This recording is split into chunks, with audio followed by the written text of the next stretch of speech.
Hello, my name is Sarah Pasula, and this is my Physics 2211 Lab 2 Motion of a Falling Object.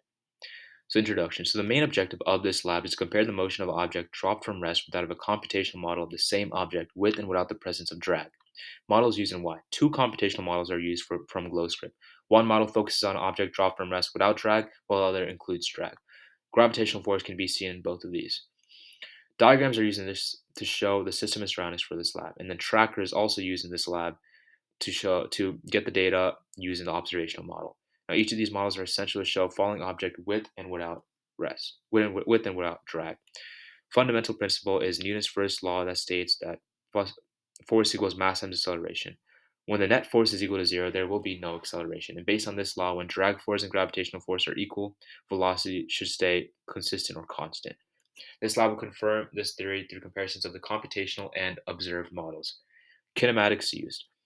The equations at the bottom show velocity update over here and then position update over here, where then the force equations are the drag force, b times velocity squared, and then grav force, which is mass times gravity.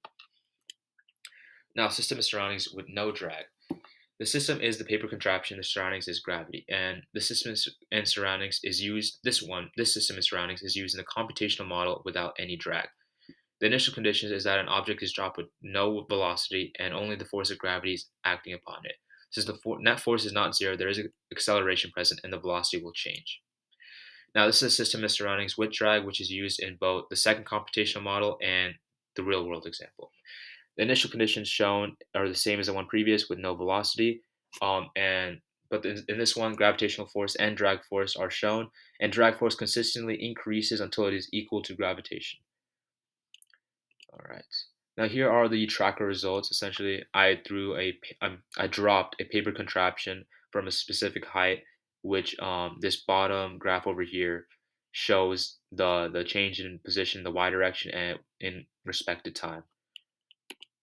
Now, there is a few discrepancies that are present as this data was manually tracked. So therefore, any discrepancies between the second computational model with drag and then my tracker model is mainly due to human error.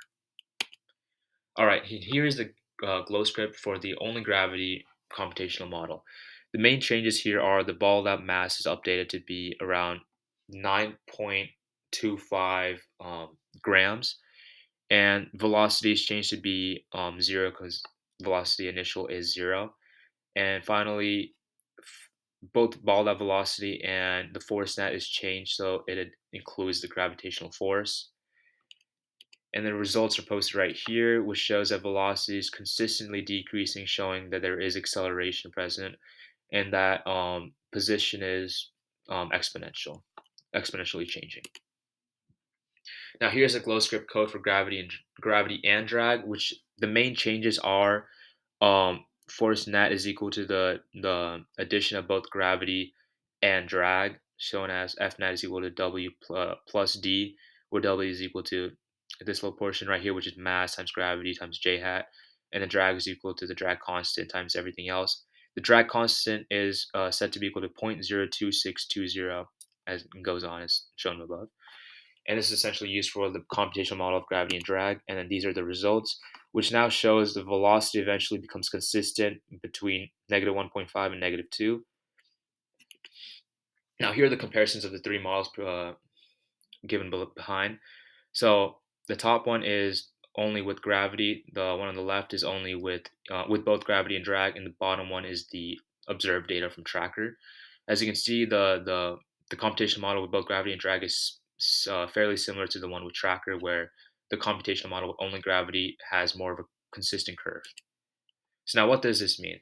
The model with both gravity and drag predict terminal velocity. Terminal velocity occurs when the drag force and gravitational force equal each other, which results in no acceleration.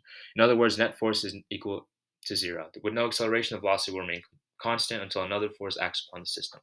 Therefore, this velocity is terminal. What if? So what if the object was thrown downward? The terminal velocity would be the same as shown to the right. The above graph is a terminal velocity with no initial velocity, while the graph on the bottom has an initial velocity of negative 5 meters per second. And both graphs eventually reach the same terminal velocity, which essentially says that this terminal velocity, which which starts from rest, while this one, which starts at -5 meters per second, eventually reaches the same thing. Thank you.